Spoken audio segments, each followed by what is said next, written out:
Olá, hoje é segunda-feira, dia 16 de junho de 2025 e nós estamos aqui quase terminando os estudos bíblicos da PIB Castelo, quase terminando o livro de Esther. Hoje nós vamos ler o capítulo 7 do livro de Esther. Meus 3 recadinhos de sempre. O primeiro deles, você precisa ler a Bíblia toda. Nós estamos fazendo isso aqui. Você também precisa ler a Bíblia de forma sistemática, de início a fim, do princípio ao final. Para isso eu te aconselho um método, eu aconselho o uso da Bíblia 365. Você pode escolher qualquer outro método, mas não deixe de escolher um método, porque ele ajuda muito nessa vida e nesse dia a dia corrido que nós temos. Você pode conversar com as pessoas que tiveram lá a Escola de Vida Cristã esse final de semana. Nós falamos muito sobre essa história da Bíblia não ser uma série de histórias desconectadas, ela ser uma história de início a fim. Procure lá as pessoas que você conhece e elas vão te contar um pouquinho do que nós falamos lá. Segundo recado, que também é importante, é que nós estamos colocando os estudos nos canais digitais da igreja, perdão, então você vem, lê o capítulo inteiro, ouve os estudos, e aí você tem mais informação sobre o texto bíblico. E por último, se você gostar, considere curtir, dá um joinha lá, como a pastora Lanusa sempre fala. Além disso, você pode compartilhar com as pessoas que você ama, para que elas também tenham acesso a essa informação. Quanto mais você compartilha, mais o YouTube entende que você gosta desse tipo de conteúdo. E além disso, você nos ajuda para que a gente também seja sugerido como conteúdo relevante para outras pessoas. Eu vou ler na NVI o capítulo 7, eu vou ler o capítulo inteiro, dos versículos 1 a 10, diz assim: O rei e Amã foram ao banquete com a rainha Esther, enquanto estavam bebendo vinho no segundo dia. O rei perguntou de novo: Rainha Esther, qual é o seu pedido? Você será atendida. Qual o seu desejo? Mesmo que seja metade do reino, isso lhe será concedido. Então a rainha Esther respondeu: Se posso contar com o favor do rei, se isso lhe agrada, poupe a minha vida e a vida do meu povo.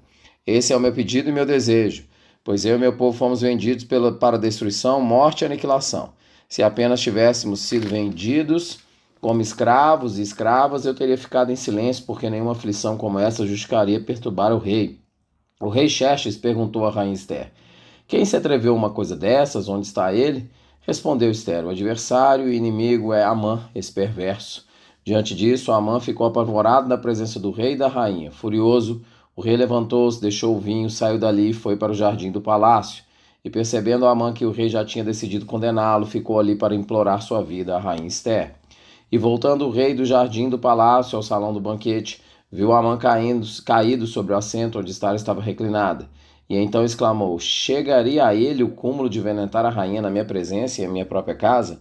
Mal o rei terminou de dizer isso, alguns oficiais cobriram o rosto de Amã, e um deles, chamado Arbona, que estava a serviço do rei, disse: Há uma forca de mais de 20 metros de altura junto à casa de Amã que ele fez para Mardoqueu, aquele que intercedeu pela vida do rei. Então o rei ordenou: Enforque-no nela. Assim Amã morreu na forca que tinha preparado para Mardoqueu. E a ira do rei se acalmou. É para ouvir até gravar. Você tem que ouvir esse estudo até gravar, até que ele esteja impresso no seu coração, as verdades que ele traz estejam impressas no seu coração. Esther capítulo 7 vai representar o clímax dramático do livro de Esther aqui, do que a gente tem visto até o momento, porque nós vamos ver a providência divina orquestrando a libertação do povo de judeu e, ao mesmo tempo, julgando o ato de injustiça de Amã. A justiça de Deus vai se manifestar em qualquer circunstância em que haja iniquidade, mesmo que nós não consigamos percebê-la, ela vai se manifestar. A estrutura da narrativa que está posta aqui você tem um banquete como cenário, o segundo banquete, né? Esther tinha feito o primeiro banquete e ela não fez o pedido, ela convida tanto a mãe e o rei para o segundo banquete, e esse vai ser o momento que ela de fato vai fazer o seu pedido ao rei. Lembre-se, há aqui um ato de preparação, de sabedoria de Esther, ela teve que preparar 2 banquetes e ela o fez pensando de maneira sábia no momento mais correto de falar o que ela tinha que falar. Há uma revelação, portanto, progressiva. Ela vai revelar aqui a identidade étnica do seu povo no momento mais estratégico e eficaz. E há, obviamente, aqui uma ironia divina que Amã, que planejava destruir os judeus, vai encontrar sua própria destruição na forca que ele mesmo construiu para enforcar Mardoqueu. O momento decisivo dessa narrativa toda acontece quando o rei Assuero pergunta para Esther sobre seu pedido e ela vai finalmente revelar sua verdadeira petição. Esse momento vai exemplificar a coragem genuína de Esther, coragem que nós devemos ter da mesma forma. Não a ausência de medo, mas a ação correta apesar do medo. É pouco provável que Esther estivesse numa posição aqui é pouco provável que ela não estivesse numa posição muito complexa, porque mulher em uma sociedade em que o poder era eminentemente masculino, judia, exilada, não era da nacionalidade da terra, e pediram um rei um favor em relação a uma pessoa com a segunda posição de prestígio no trono. Então não é nada trivial o que Esther está fazendo aqui. Esther, apesar de rainha, está numa situação que é uma situação complicada, e ela faz o pedido com coragem. Ela vai se identificar com o povo, ela vai se identificar completamente com o destino do seu povo, ela vai cumprir exatamente aquilo que ela tinha dito lá no capítulo 4, se eu tiver que morrer, morrerei. Ela vai fazer um apelo à justiça, que ela vai apresentar esse caso em termos de justiça, dizendo que não é simplesmente um ato de emoção. Ela vai dizer, inclusive, no versículo, ela vai dizer uma frase muito forte: se apenas tivéssemos sido vendidos como escravos e escravas, eu teria ficado em silêncio. Ela enxerga que há um ato de injustiça terrível aqui, de encomendar a morte do povo judeu, e ela aceita o risco pessoal aqui por um bem muito maior. Esther está preocupado com a injustiça que está acontecendo. Então, ela é um modelo de busca de justiça no mundo em que ela se encontra. Ela aparece como um modelo que os cristãos deveriam olhar e se envolver com questões de justiça com mais frequência. Ela vai usar sua posição e sua influência não para benefício próprio, mas para defender quem está oprimido. No Antigo Testamento, justiça estava geralmente associada à ideia de viver um padrão do que é certo. Então a ideia que é repetida diversas vezes no Novo Testamento é que justiça tem a ver com fazer o certo. Se nós falássemos nos dias de hoje, usaríamos a palavra integridade. O Nijai Gupta, que escreve o livro chamado Novo Testamento em 15 Palavras, ele vai dizer que há cerca de um século atrás, mais ou menos, os teólogos começaram a discutir se o evangelho era mais sobre salvação ou era mais sobre justiça social. Era mais sobre falar sobre a pessoa ir para o céu ou se era falar sobre justiça nesse mundo. E ele vai dizer que eu vou fazer a citação do que ele fala aqui. O povo de Deus da antiguidade teria visto tudo isso como uma coisa só. Conhecer a Deus e ser salvo por ele estava diretamente relacionado à justiça social e à política, visto que existe um Deus que deseja redimir o mundo inteiro para a verdade, a graça e a novidade de vida. O Antigo Testamento fala muito mais sobre justiça interpessoal do que sobre vida após a morte. Então a ideia é que no Antigo Testamento, justiça e salvação são, na verdade, a mesma coisa, porque é anseio de um povo para ver o Éden restaurado. Então isso pode passar uma impressão errada, que seja simplesmente cumprir requisitos de forma legal, obedecer à lei, mas envolve muito mais que isso. Envolve, na visão do Antigo Testamento, fidelidade e lealdade nos relacionamentos, estar presente para as outras pessoas, cumprir a palavra, mostrar misericórdia com os outros. Veja, se você pega na característica da lei de Deus, ela de tempos em tempos, aqueles que perdiam tudo por escravos tinham oportunidade de recomprar as coisas. Então, a lei sempre procurava privilegiar aquele que é mais fraco, aquele que era oprimido. Na lei você tem o cuidado com a viúva, você tem o cuidado com o pobre. Então, o engajamento fiel e generoso com a comunidade era aquilo que Deus demandava do israelita. Então, o israelita justo era alguém que vivia com integridade, com seriedade, e alguém que, por sua presença e suas ações, iam conferir estabilidade à comunidade. E Esther vai usar exatamente esse conceito na cabeça dela, e vai usar o privilégio que ela tem como rainha, como responsabilidade para trazer justiça ao povo judeu. Ela corre risco com essa atitude, ela corre risco de se mostrar, de revelar a sua identidade, a sua nacionalidade no momento decisivo que ela o faz. Ela corre risco, mas ela faz isso porque ela mostra fé com ações concretas. Esther mostra fé com ações concretas. E o que vai acontecer?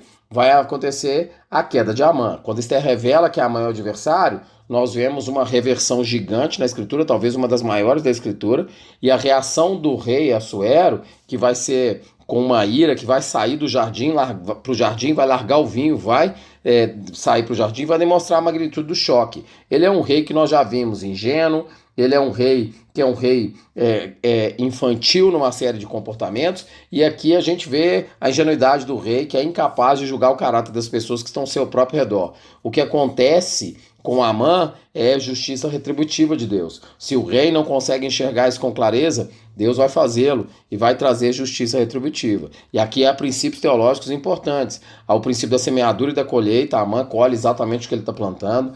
vai ter aqui uma ideia de uma forca preparada para Mardoqueu tornar-se instrumento da própria morte dele, então há uma ironia aqui gigante, os próprios planos de destruição que Amã faz vão recair sobre ele, e há aqui um compromisso de Deus com a justiça. Essa é a parte de Deus. Ele faz exatamente o que Esther faz, não é? Então, Esther está refletindo o coração de Deus. Ela está refletindo o caráter do próprio Deus, porque Deus está executando justiça com um Amã que queria executar injustiça. Então, o que nós temos de aplicações teológicas importantes nesse texto que deveriam ser aprendizado para nós? Primeiro, a soberania de Deus em tempos de crise. Nós já vimos no estudo de ontem e eu vou reafirmar hoje. Esther 7 é o culminado que nós já mencionamos. Deus está trabalhando mesmo quando nós não o vemos claramente. Para cristãos que estão enfrentando perseguição ou injustiça, esse capítulo, assim como o capítulo 6, oferece a esperança de que Deus não abandona o seu povo, não abandona a aliança com o seu povo.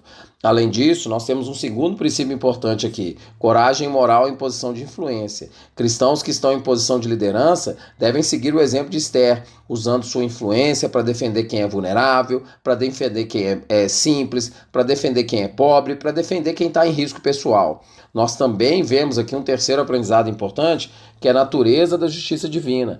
A queda de Amã demonstra que a justiça de Deus, às vezes demorada aos nossos olhos, ela é certa. Ela oferece conforto, essa verdade da natureza da justiça divina, oferece conforto ao nosso coração quando nós estamos passando por momentos de injustiça. Então é uma advertência também para aqueles que cometem a injustiça de que Deus há de julgar qualquer ato injusto.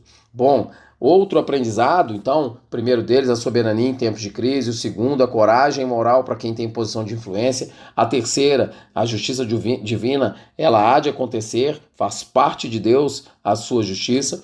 Nós temos líderes que devem se identificar com necessitados. A coragem deve sempre ser a companheira de sabedoria. Ou seja, a sabedoria na decisão de Esther acontece com coragem, que é melhor dizendo, eu vou dizer que a coragem é uma sabedoria prática. Líderes precisam identificar os necessitados e essa verdadeira liderança envolve identificar aquele que nós servimos e cuidar daqueles que nós servimos. Então tem uma sabedoria prática aqui.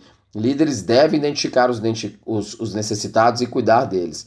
E mais cristãos enfrentando oposição. Cristãos enfrentando oposição devem confiar na providência divina. Se você está enfrentando oposição, você deve confiar na providência divina. Isso é super importante. Então, de novo, a soberania divina em tempos de crise, a coragem moral daqueles que têm posição de influência, que precisam ter. Deus vai sempre executar a sua justiça, ele é justo na sua natureza, portanto vai sempre executar a sua justiça. Líderes devem identificar os necessitados, cristãos que estão enfrentando oposição devem ter esperança e, por último, cristãos devem se engajar com a justiça. O capítulo 7 mostra uma Esther que se engaja com a justiça, defende o pobre, defende a viúva, defende o fraco, defende o oprimido. Assim cristãos fazem. Esther defende todo um povo, defende a manutenção de uma raça. Que nós possamos ser, assim como Esther, ter a coragem de agir no momento certo, confiando na providência divina, sim, mas agindo com sabedoria em Deus para que nós possamos trazer mais justiça para o mundo. O Nijai Gupta vai dizer no livro dele de 15 palavras, das 15 palavras, o Novo Testamento em 15 palavras, que cristãos do Antigo Testamento viam um dos elementos centrais de ver a salvação era trazer justiça a esse mundo, é trazer o Éden novamente, é trazer o reino para essa terra. Isso tem marcado muito a minha forma de pensar e como eu tenho dito, nós precisamos ser aqueles que trazem justiça para o mundo como igreja. Por isso eu disse que é para ouvir até gravar, você tem que ouvir até gravar isso. Os seus atos como cristão têm que ser atos de justiça, com a sua família, no seu trabalho, na sua igreja, com as pessoas que são necessitadas e que precisam de ajuda. Que Deus te abençoe.